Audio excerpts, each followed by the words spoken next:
always tell when a streak's going to come to an end. You win a couple of games, you probably shouldn't. There are teams out there that could use that quality of playoff goaltending. All right, Ray, you ready to do this? Yep, let's go.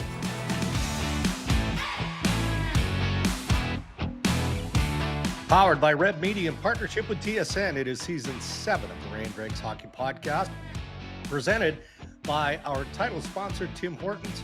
Check out the NHL hockey cards. They're back. 234 card collection from Upper Deck.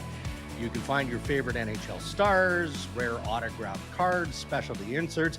You could even uncover a golden prize card for a VIP trip to the 2026 Stanley Cup Final. Or just as impressive, how about for the first time ever, win a brand new car? How are you doing, Ray? You're in Toronto, right? You got the Kings and the Leafs tonight, Thursday night? Yeah. I'm a little hungry. I mean, I sat around waiting for you to come down for dinner last night and ended up eating some M&Ms in my room because you never came down. Yeah, thanks for dinner. It's really great. That is so well. I didn't come down. That's true, Yeah. but there is zero chance you were sitting around by yourself. I know you hobnob with people, no. right? All those Bay Street suits. Oh no, you were probably wheeling and dealing. oh yeah, night. that's me. Yeah, that's me. You know me, Drake. That's me. There's a lot of hockey people around, which is kind of awesome. And I'm in town to do a couple of games for the Kings tonight here in Toronto, Saturday in Ottawa, and first couple times I'll work with John Kelly, so I'm looking forward to that. He's a fabulous guy, tremendous broadcaster, and tremendous. So we'll wander in there. I'm sure everything's all cheery around the Leafs right now as we get over to the rink in about 45 minutes. But so in for a few days. How do you feel about venison for breakfast? Is it a little early in the day for our YouTube viewers? You can see, that's the process of the whitetail, the buck that my good buddy Dougie Haberstock dropped earlier this week. See that strip on the back there? That's the back strap. Delicious. Yeah, you know what, Grace? I like it. I am a meat eater. I am a carnivore. I like it prepared before I see anything about that. Yeah. So I like it. So you're okay with it. You prefer to go to you want to go to like an organic grocery store or a grocery store, pick up what you need, throw it on the barbecue, and everybedy's happy. Yeah. That's fine. I have no interest in trudging around in the snow and peeing in a bottle so that animals don't smell you. I'm like, why the hell do I want to do that? Okay. Yeah. So I'm sure you must talk to your buddy. I talk to, the guys that I know that hunt, and they're like, oh yeah, that's the best part. Like the way you have to stalk and the way you sit in a deer stand. Yeah. And I go, what do you do in a deer stand? And they're like, nothing. You think, and that sounds like fun. What a great one day. with yourself. Sure. Yeah, I mean, it's a solid, like it is a very individual process. Sure, but it's like fishing. You go there and wait for something to happen. Like that's not fun. Yeah, but that's why it's called hunting and it's called fishing. It's not called catching and killing. I mean, there's more to it. Is that why? Is that the official origin of the word? I made that up. That. Okay. I made it up. Pretty good. Sounds like a good thing. Yes. Yeah. Hey, we've got a lot going on this Thursday morning. In fact, as you've outlined, you're in town in Toronto for the Leafs and the LA Kings. So we'll get to that in just a moment. All right, time for your Canadian Brewhouse headlines. Hockey lives at the Canadian Brewhouse. Catch every game with the beer specials, game day prizes. There's so much, all at the best hockey house in town. See in-store at thecanadianbrewhouse.com for details on what your local brewhouse is up to this hockey season. And Steve Staios, the general manager, Ray, of the Ottawa Senators, up to a lot this week as we record here Thursday morning. Signed, I would describe Shane Pinto as being an integral piece of this team's growth moving forward. He's had a real good start to the year.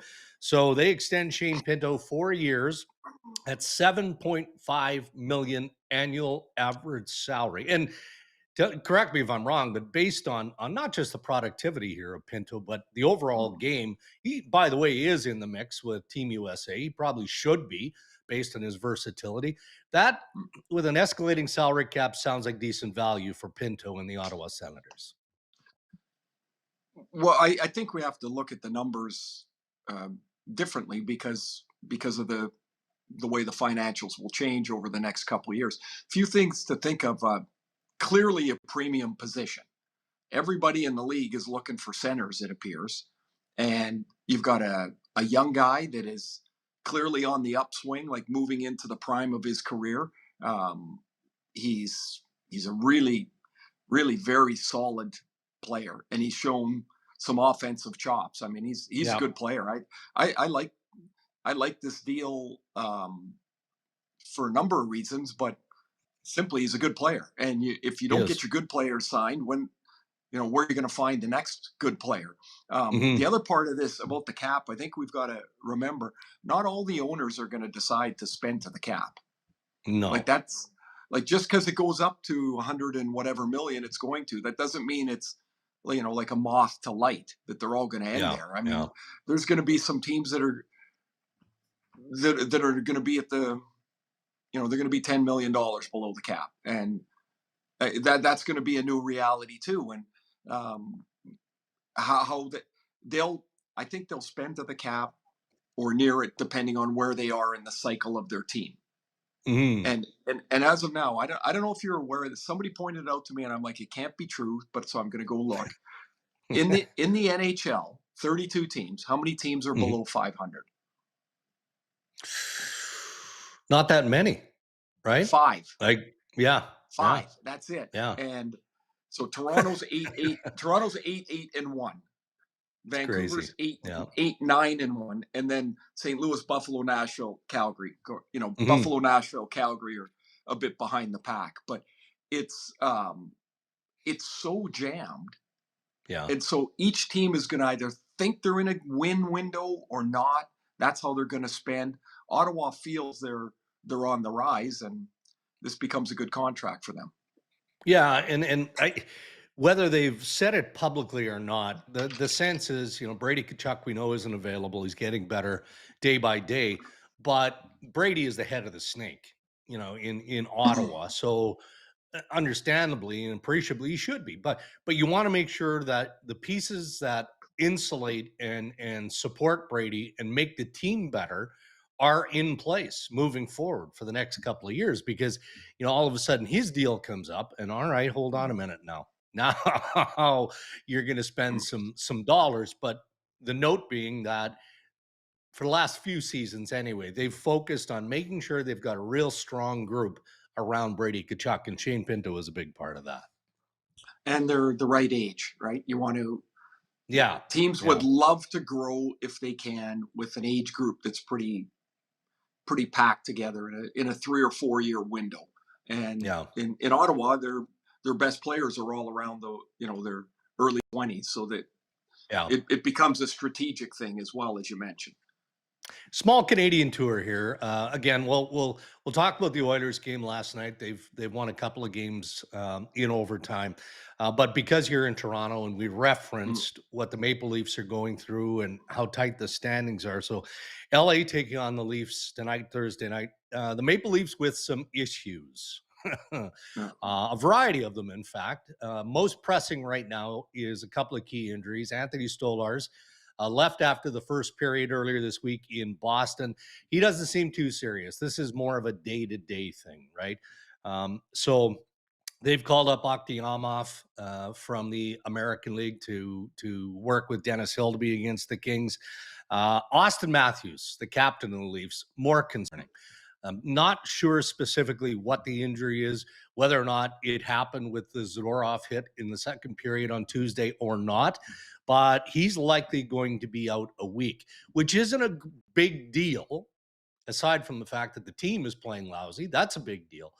It becomes a bigger deal with the history of Matthews, though, doesn't it? Because if it isn't 5, 6, 7 days and it turns into 10, 14 or more, well, now you've got a serious issue with the Toronto Maple Leafs based on How inconsistent they've been to this point. You know, everybody wants certainty when a player's out of the lineup, in particular if they've got some injury history. Um, as somebody that has been hurt, it is not, when they say 7 days, Right. that's their best guess. Be, obviously they're dealing with it with medical knowledge, but everybody's body's going to respond in a different way. And I could have a grade 1 separated shoulder, same as you, and you're back in 4 days. It takes me 2 weeks. Just Yeah. the way Yeah. people tolerate pain or the way people heal. I'm out in Vancouver and Thatcher Demko's hurt again. And they're like, yeah, 2 to 3 weeks. And it's the same thing as Matthews, right? Like, because Yeah. there's an injury history, nobody really is saying, or the fans are not really saying, oh yeah, I really trust that. There is nothing to trust. I mean, it's the best guess that the medical people can make given the injury and the medical imaging that they have. That's the best they can do. As for, the Zadorov hit, after he blew up Lawton a couple of days earlier, and then he ran over Robertson, and then, he hits Matthews. I mean, I know they want somebody to respond to him. I mean, there's been a big discussion of that. So the guy, have you ever stood beside that guy? He's just ginormous. And he's as thick as that Yeah. deer you showed. Like he's a mammoth human. So you might not be able to respond to him 1v1, but you have to find a way to show the rest of the league, but the Bruins in that case, that you're in the game. And that might mean that somebody takes a little bit of a harder push at Pastrnak or Morgan Geekie, or like you have to push back somewhere, because Zadorov is. I mean, if nobody makes him take notice, why would he take notice? He's just not going to. I mean, his game is that anyway, and he's the biggest guy. He's the biggest guy on the ice. Yeah.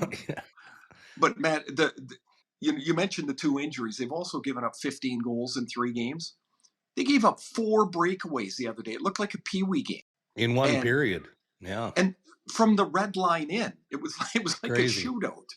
So their issues are bigger than just exactly who's in the lineup or not.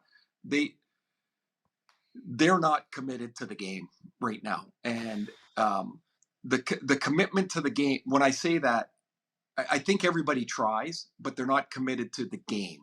And why not, Ray? I pushed Marty Biron and Jeff O'Neill as part of our intermission coverage on Tuesday night. As a player, why is it so hard to commit? Because you don't want to play that way, or it's too hard? No, but you think you are that way. You think you are. You think you are, but the simple fact is you're probably not working hard enough at it. So let's be honest, playing without the puck is nowhere near as fun as when you got it.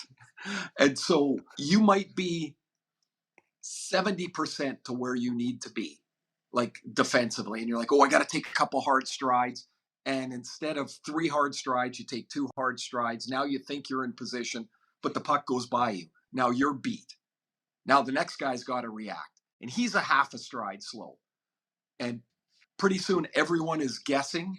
They're not reacting. And once you get to that, it's way harder to fix than it is to get into.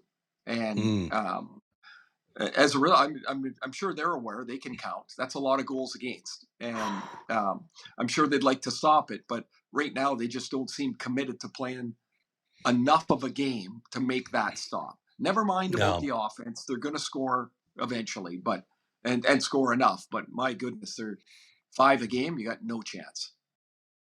No, the Oilers are playing well enough to win. I don't think that Right. they've exercised all the demons there yet by a long shot, but good way to get their trip going. There was a lot of angst. There was some internal concern going on the road as to how this was going to look. I mean, that's pretty obvious when you get thumped the way they did on the weekend by the Colorado Avalanche. But back-to-back overtime wins, and Jack Roslovic scores again in overtime. Man, I mean, obviously he's turned out to be a real nice ad for this club. There's always a guy that signs late and it's a bit of a curiosity what the hell he was still doing there. And Roslovic's one of those guys. He got 22 goals last year. He wanted a bigger deal, and the deal was not there, obviously. Yeah. And he ends up signing a 1-year, 1.5 deal in Edmonton. Now, I would caution both of these goals are 3-on-3. Yes. Right. You got to take pretty things loose for what they're worth. The Oilers score against Columbus on a deflected shot, shorthanded, that sends it to overtime. The only reason they get to overtime last night is because Owen Tippett was offside. Yeah. By the way, being committed to the game, that's a play that I'm talking about. Tippett should look. Things are happening, bang bang, so fast, and it's easy to nitpick where I'm sitting. He should have some awareness that he's really close. And if you look at the Oilers game-winning goal, Roslovic, as he goes over the blue line, he drags his foot. Like, he's just being sure. He knows they've got a chance, but he drags his foot. Tippett doesn't drag his foot, and it costs the Flyers a point. And because and in today's world, he was easily offside. That was an easy challenge. But the Oilers, it's just not quite right. Even when you watch them, even though with the 2 wins, that's good. You can put a little bit of breathing room there if you'd like, but it's just not quite right yet. It's not sharp. It's not firm or crisp or anything like that. It doesn't look like they're anywhere near where they envision they should be.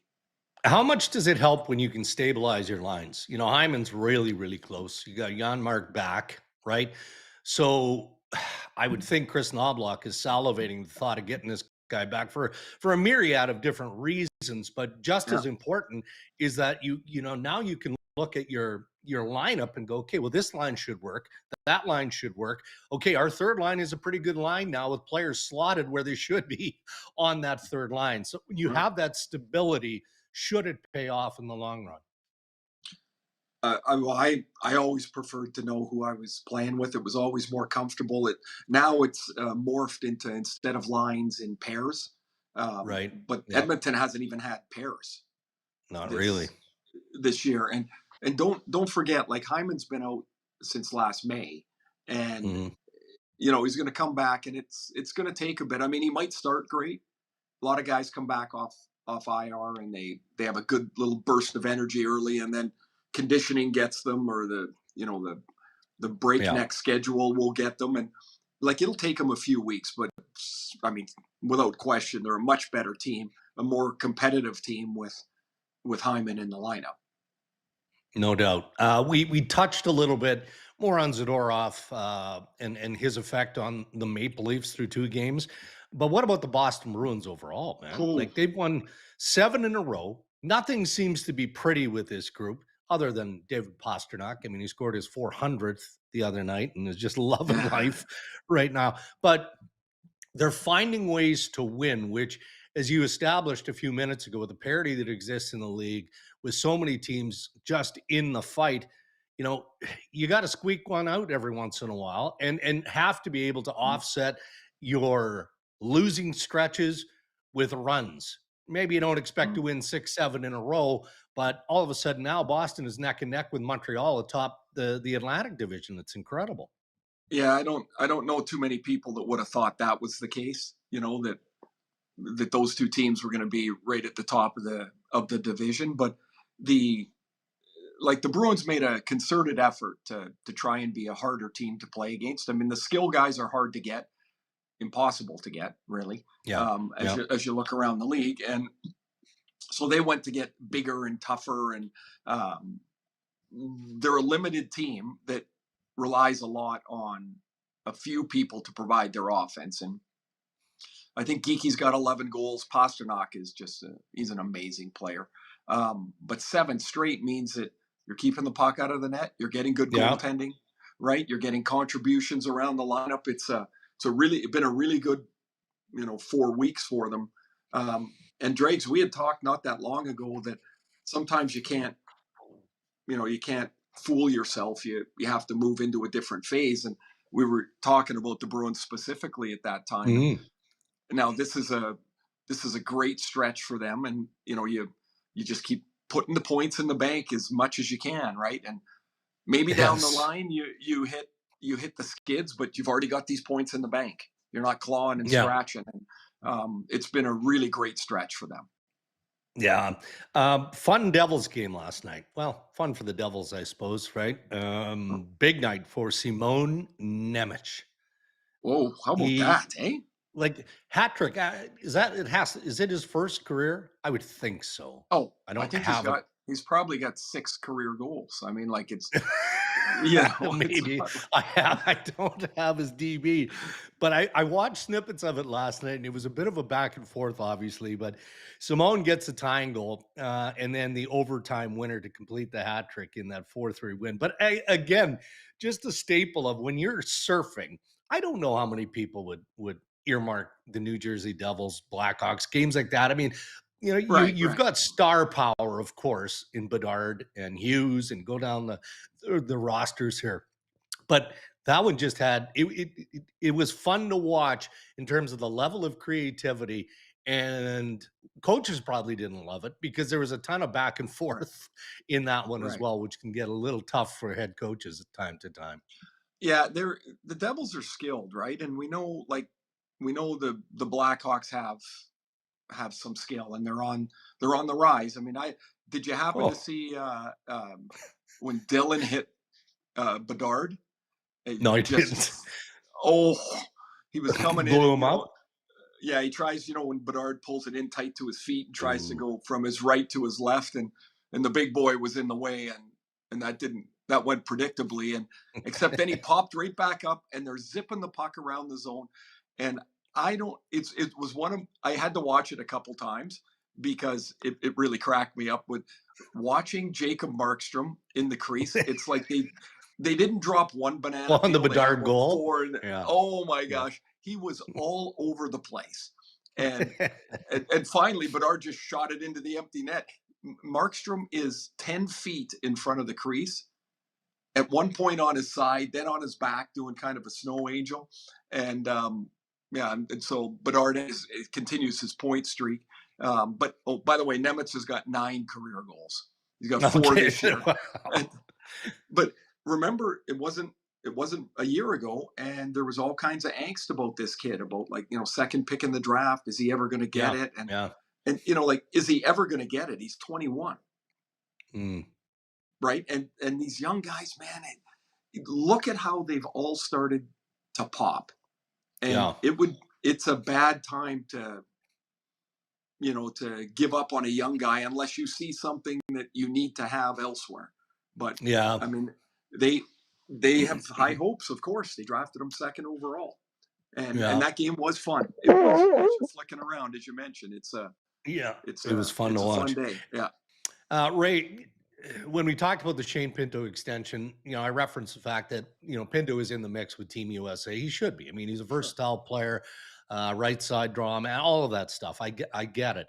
And there's been a lot of, kind of talk around the idea of both Macklin Celebrini and Connor Bedard making Team Canada. And if they did, it would obviously come at the expense of a more experienced player. And the thinking was, well, you probably can't take 2 young guys like that, and Celebrini would have the edge. Are you still in that camp? And if you are, or if that's changed, please tell me why. But if Bedard plays to the rate and the pace that he's playing right now in November, when they've got to make that final call, how do you not take both those kids? Okay, the age I don't think should matter. They're playing against the same players they play against all year. It's not like it used to be when there were no pros in the Olympics, and you were taking players. If you were taking young players, they were playing against men from what was then the Soviet Union.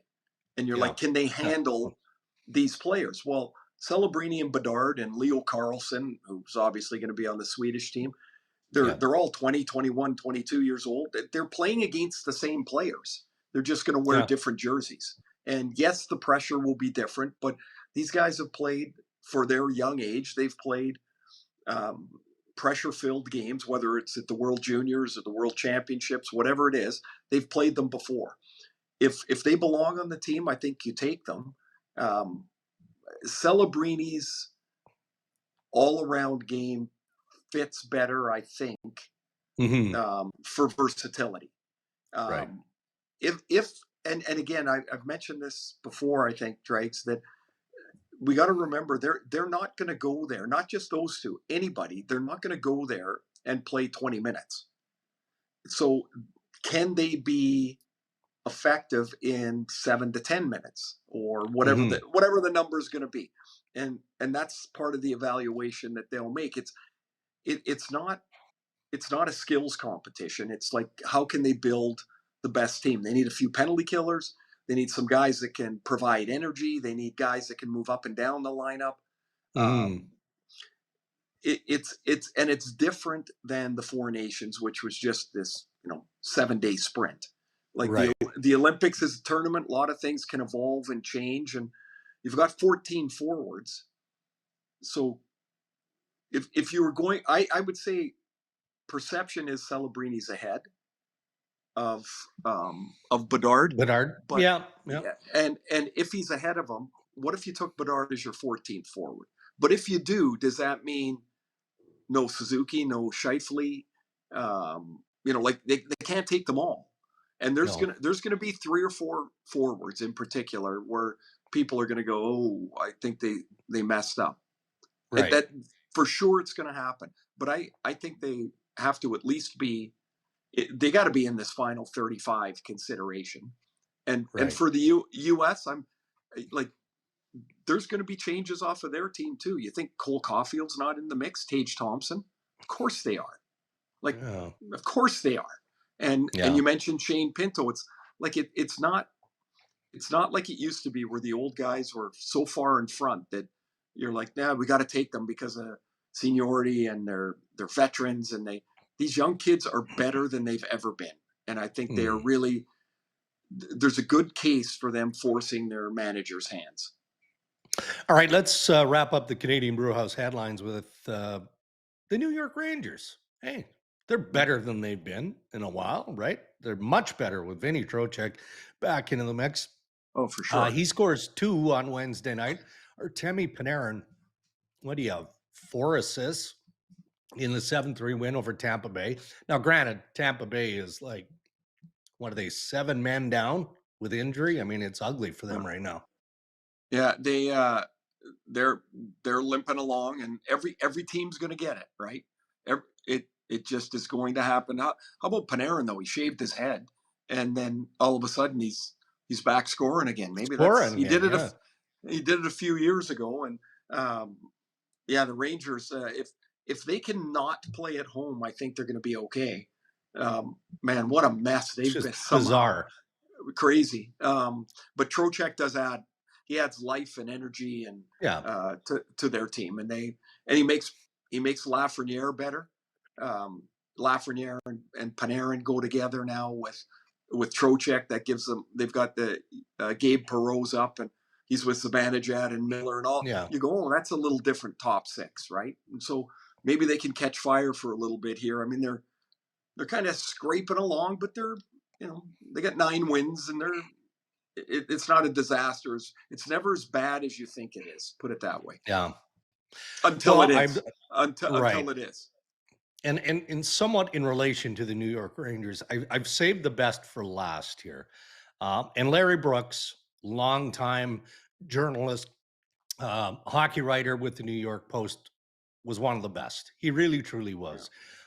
We use the word legend, pioneer too often when we look back at certain careers. But, for me, Larry earned the title of legend and to a point, pioneer in a real tough market.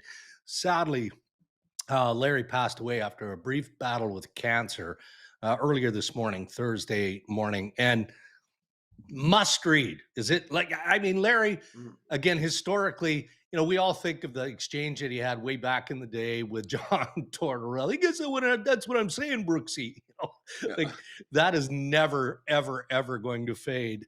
But Larry was just one of those guys who you could have a real hard hockey conversation with, but he never pulled any punches, right? If he was coming at you, and I don't know if you had that experience with Larry in a scrum, you must have in the time that you played with the New York Rangers, but there was always a bit of edge there, but you also knew that he knew what he was talking about, and he always had something tucked away. I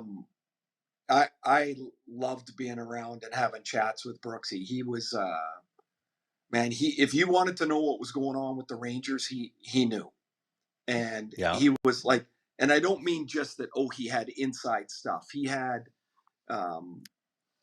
observations and understandings of what was going on. And he was, for me, he was the one person that I needed to connect with when I needed to know about the Rangers. He also, now it's different because media is different these days, but it's a hell of a lot easier to criticize people when you never have to see them. And that's all through the internet. It's all through when there's podcasters or everybody with their hot take or guys that don't have to go around the rink. It's really hard to go in there day after day when you've just written a story that you've clobbered somebody over the head. And there would be the next day, Brooksy would come walking right into the room. Hey, morning, guys. It takes courage to do what he did. And to be, but the people respected him because way more often than not, he was right. Yeah. And you might not agree with his opinion, but he was right. He was right in his observation. And yes, sadly, passes today. And it'll be different around there. He's in the Hall of Fame, and he should be. He's a true legend of his profession. You bet. R.I.P. Brooksy. All right. Those are your headlines. Thank you to our good pals at the Canadian Brew House. We pushed this off for a week or so it's time for Ask Ray and Dregs Anything. You can send us your questions on X and Instagram at Ray and Dregs or on the website rayanddregs.com. And I believe that Ryan Rishaug has been sitting there patiently. Normally, he'll join in and he'll chirp us about something, especially we had an extended discussion on the Oilers and nothing from the peanut gallery. I was kind of expecting Rishaug, who is a self-appointed media guru there, knows all when it comes to the Oilers, leads every scrum, every post game with the first question. But there he is, sitting quiet. It's recently been pointed out to me that I need to learn to stay in my lane. And so that's what I was trying to do for the first portion of the show. But I was literally gnawing on a piece of wood, trying not to break in and have my say. It did not come easily to me. Well, tell Randine that you are learning your lane. I am learning my lane. All right, Ask Ray and Dregs. We put out the call on Twitter. We got lots of great responses on Twitter. So we won't spend a ton of time on any of these because, Ray, I know you got to get to the rink.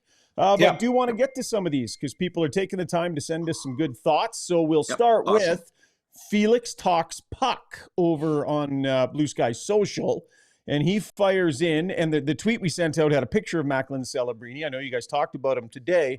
Where does he stand for you currently for sophomore seasons? Is he right where you thought he would be, or would he surpass expectations? And then asks on your take for him versus Bedard, but we did a little bit of that already. So maybe, Ray, just to focus on year two, what you're seeing versus what you expected. He, along with like Carlson and they're second-year guys, and I'm like, they're so good. It's not just that they get points; they're just so good. He's strong, and his work rate is incredible. Like when I know a lot of people don't say, "Hey, I got to watch the Sharks," but if you do, watch him play, and it's very Crosby-like. And I know I've said that before, but he's better than I thought he would be. Because I never have this expectation of a second-year guy being in the top 5 in scoring, right? I think he's had an amazing start to the year. Dregs, you Oh, want you waiting for me? Nah, sorry. It's one of those days. I had a lot of stuff okay. going on, and I was in a trance listening to Ray and talking about Celebrini. Do you remember the question? No. Very good, Is this, Ryan. okay. That's excellent, Ryan. That's excellent observation by you. Yeah. That he had totally checked out. Yeah, he was but I gone. think now I think you just move along because Ray spoke for both of us. He was excellent. Yeah. Well, how about this? One word answer. Okay. Are you surprised that Celebrini has gotten to this level in year 2? Yes or no? No. There we go. Moving on. Nice contribution, Dregs. Eddie444, the Anaheim Ducks. I know you can attribute the success to Coach Q and emerging stars in Cutter and Leo, but what other outside the box factors do you think contribute to their early success? Some good mojo going on in Anaheim, Ray. What outside the obvious you think? Lucas Dostal is one of the best goalies in the league. He's had a fabulous start, and he's now in like year 3-ish, something like that. He's a hell of a goalie. They've got they added some veterans in the offseason. I know Granlund's hurt right now, but Kreider's got 5 power play goals. Seems like he's reborn a little bit. I don't know if did anyone think that Beckett Seneca was going to jump into the league, and like he's on that kid line, and they're all 20. They're 21. McTavish, I think, is 21, but he's got 6 goals already. So, and they got this young and mobile defense. They've got no scar tissue. They play with no fear.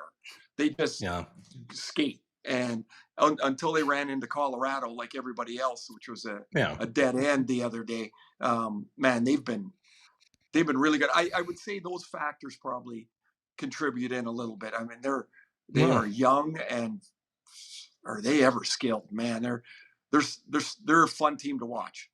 Really fun. Look, I mean, they've got what appears to be a perfect balance. Now let's see if it's sustainable. It's a long year. But I think Verbeek doesn't get enough credit. I really don't. I mean, the changes that he made, the players that he moved out, the fact that the Ducks stepped up and recognized that Coach Q is the right guy for the job at this time. And you can see it, right? Listening to Duncan Keith at the Hall of Fame on the weekend and talk about, how Taves and Kane used to bicker with one another at one end of the bench. And then on the other side, you had Keith and Seabrook and that defensive core and how they used to joust a little bit, even though they were partners, and talk, okay, well, you got to make this play and that play. And Q would just kind of sit back there and giggle, but then kick the door open and let the horses run. So I'm intrigued to see what Verbeek has up his sleeve, assuming Anaheim can maintain this level of play. If they do, he's going to add something else. We just don't know what it is yet. All right. 2 more real quick. If you're the GM for a new franchise, asks T-Dog, and all current players are available, who do you pick first to build around, and who is your goalie? Now, let's not have McDavid as an answer. So if McDavid is your answer, say him, but then give us a different name. So who are you going with to build around if you're the GM for a new franchise? You got your pick. Who are you starting with, Ray? McDavid or somebody else? Well, I would probably take McDavid. It'd be pretty hard not to. Other than that, McKinnon or Makar, depends if you want a defenseman or a forward. I almost lean to the defenseman because he's going to be on the ice 26 or 7 minutes a game. That would probably be one of my choices. Although, if you're starting today, we're picking the guys at their ages. I might take Macklin Celebrini. Yeah. I mean, that was the 19 name years old. Yeah, that's the name that jumps out to me, aside from Makar. And I mean, how do you go wrong with the forwards that you just mentioned here, Ray? Who's the best goalie? Who's the best young goalie in the NHL right now? I was just trying to pull it up because I'm like, man, when you start doing that and you're like, oh my God, there's so many so many young guys, or so many guys. Yeah. Knight, Wolf, like young guys. Yeah. Well, that's the issue, right? Like, okay, goalies are the weirdest thing because what's good today might be terrible next Thursday. And it's just impossible to, I mean, at one time it was a no-brainer. I'm just going through here. One time it was a no-brainer. It was Vasilevsky all the time. Right. Yeah. By the way, speaking of stepping on a banana peel, did you see him last night? He was standing there. He just fell over. And I think it was Trochek shot it right underneath him. But as far as the I don't even know who I would take. It's just because you mentioned Cale Makar and the defenseman that eats up all the minutes and all of that. If you don't have a quality goaltending, you're as the Oilers and other teams have experienced, with all due respect to Skinner and company, you're constantly chasing that piece. So you may want to start with an elite level or a potentially elite level goalie. Okay, so I'm just looking through the stats here. Logan Thompson started 11 games. 10 of them he's given up 2 goals or less. Yeah. Crazy. Yeah. So, but I mean, I might pick Dostal. He's 25 years old, 24, 25 years old. He's done it for a couple of years. I think Shesterkin is awesome.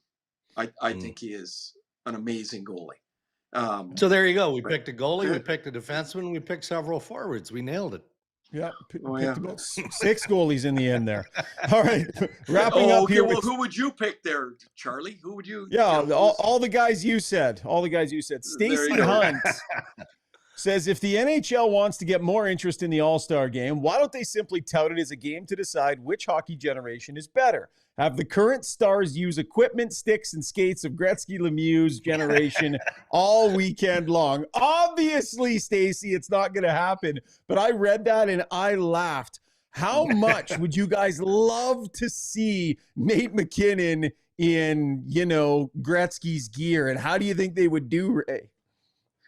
When they could wear whatever they want. If they had to use the sticks from 1987, they first of all, they would have to do curls because those things weighed about 6 pounds each. But when you see a guy just shoot a bullet on the move, it's in his feet and he just drags it and zing, it's gone. Yeah, that was not happening with the old Titan. That thing was not going anywhere. I think it would be hilarious. The other thing is when you see 10 times a game, a guy will come back to the bench, new steel, and they get new blades on and they just click the blade back in. They're gone. The trainer would come down the bench with the stone. Ooh, that's a bad nick you got there. I think you can get through the period, and you just wouldn't turn left. Like I got no blade left. Different world, man. Well, that's a good and question. That's funny. The stick for sure, the skates, yes. I remember chatting with Crosby at the Four Nations after a practice, and he has 2 sets of shoulder pads, but they're completely different depending on the game that he expects he's going to have to play, right? So one is like he's had shoulder pads for the last 20 years. They're like paper thin. There's zero protection. And then the other one, he's got the full linebacker pads on because he expects it to be a physical game. So for Sid, maybe it wouldn't matter from an equipment perspective. All right. And a big thanks to everybody for all their great submissions here on Ask Ray and Dregs. Quick hunting story, and I am out of here. Jason Moss, who is coaching the Grey Cup this weekend, coaches the Montreal Alouettes, used to be here in Edmonton. And I used to do, we would go do sit-down interviews the day before a game. So the coach would walk in, Dave Parker, my camera guy, would need a few minutes to get the lighting set. And so there was always this few minutes of chit-chat you had to do just to kind of fill that time so it wasn't awkward. And, of course, I'm extremely awkward with that. Jason Moss is like the most hardcore, intense bushman hunter. The guy's got like laser focus. He's just one of those guys that is just intimidating. And so I decide I'm going to chat a little hunting with Jason Moss to try and kill some of the time. Dregs, I made the cardinal mistake. I'm like, so you getting out much lately? And he's like, Yep, little bit here and there, right? A little bit there. I'm like, oh yeah, you catch anything yet? Catch. And he's like, we don't catch stuff, Ryan. We kill it. And it was like dead silence in the room. And Dave Parker just gave a like in the background, trying not to laugh. You know what? Yeah. Don't you think, Dregs, Ryan has that skill in a shoot with Parker? Like to make a comment that'll make everybody laugh. Like yeah, totally on purpose. It's because he'll engage the conversation, but he doesn't really care what your response is because he's killing time. You must have an example where he's makes every. There's several. Have you been to Russia lately? Oh boy, let's not do this one. Let's not do this story again. The largest collection of paint. That was Ask Ray and Dregs. Thank you for your submissions. I'm going to get out of here because what I don't want to stick around for is when we tally up our scores from the Tim's Hockey Challenge. So I'm out. We'll see you guys later. Zuby, wrap the show by updating everybody. Oh, man. Shagar doesn't even know. Beautiful. Zuby. Shagar doesn't even know he had the best week this week, I guess, which is... It doesn't matter. It doesn't matter for him. He's still in last place. I'm still here. Yeah, good. Here. Oh, thank goodness. Which was quickly was not much. Shagar went 1 for 3 to get him up to 150 points, but he's still trailing behind. He's 6 for 27 overall. Ray and Dregs, they both went over on Tuesday, but you guys are both 10 for 27, 250 points. So you're 4 better than Shagar at this point in time. It'll take him months to make that up. And I didn't come up with anything on Tuesday either for the Ray and Dregs account, but I do have 30 correct in total now, connecting at a rate of 28%. So been ticking up. Stingy. I had another 4-day heater. I'd like to get another 7. I want to get Ray and Dregs another free coffee at Tim's. Awesome. Yeah, well, I look forward to that. Chop, chop. Have we made our selections for this evening for Thursday, or have we? I got a couple of winners. Who are you going with? Oh, I can't remember, but I know I picked winners. Hang on, give me 2 seconds. I'll get it right now. I actually think I saw it. I can. Who did I go with? I went McKinnon, Batherson, Velarde. McKinnon, Batherson, Velarde. Okay, good. I went Scheifele, Morgan Geekie of the red-hot Boston Bruins, and Nicky Robertson. Just more of a role. Let's see if he can get another one. Zuby, how about you? Have you submitted yet? I'm liking Rantanen, Slavkovsky, and how about Darnell Nurse in playing on the road in Columbus? Yeah, another offer for you, bud. Sorry. I've got Matthew Tkachuk. Good, yeah. Kidding. Injured. Who else you got? Michael Granlund too. Yeah, good one. Way to go. And Zach Hyman. Yep. It's a hat trick from Risha. Excellent stuff.